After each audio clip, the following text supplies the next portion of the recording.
Hi everyone, Cheri here from The Perfect Planner, and we are just about getting near the end of the first quarter in 2020, and so it's time to come back on here and have another how-to video. And today we're going to talk about that first tool that I'm going to teach you at the end of Q1 when you get there, so that you are prepared for that. And that tool right here is helping you to kind of manage your priorities and your time better. That's really what all of this is about, right?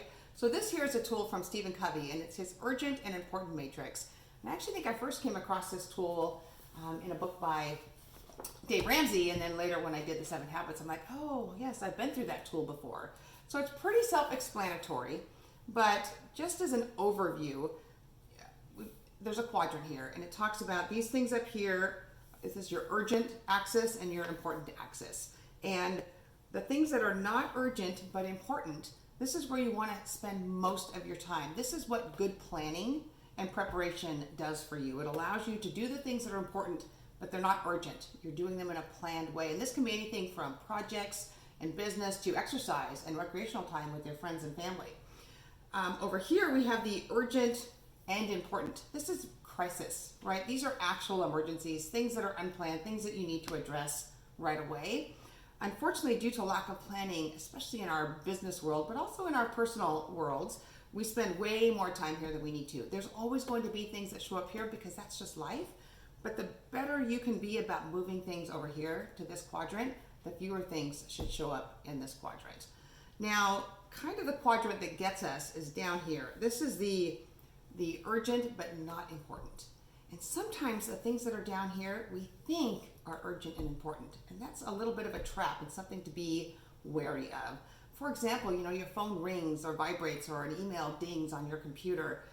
There's urgency there. When you hear that, just like when you hear a doorbell, there's a sense of urgency. You feel like you need to get on that right away. Most of the time, it's not important. Very rarely is that phone call or that email that's popping up something that needs to be handled right away, right? It is not something that you should be pulling yourself off what probably is both important and not urgent to take care of that. So really be mindful of the traps that you can fall into here and work hard to mitigate that in your life. And then this last quadrant down here, this is the not urgent, not important. These really are just those big, giant time sucks that aren't benefiting you even in a relaxing, going to a movie with your friends. This is that maybe just scrolling through your phone endlessly for hours at a time.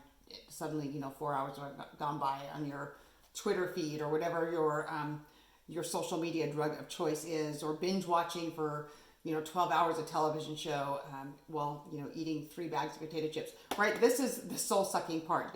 You don't want to have really any of your activities in your life hanging out down in this quadrant if you can avoid it. So this is a great activity. It's something that you should do, once or twice a year. We tend to get a little loosey-goosey with our things and we fall off the wagon. So come back around, see how you're spending your time. Be really honest with yourself about where those things go. And see what you can do about getting things moved up into this quadrant. Thank you so much. Get out there and get more done.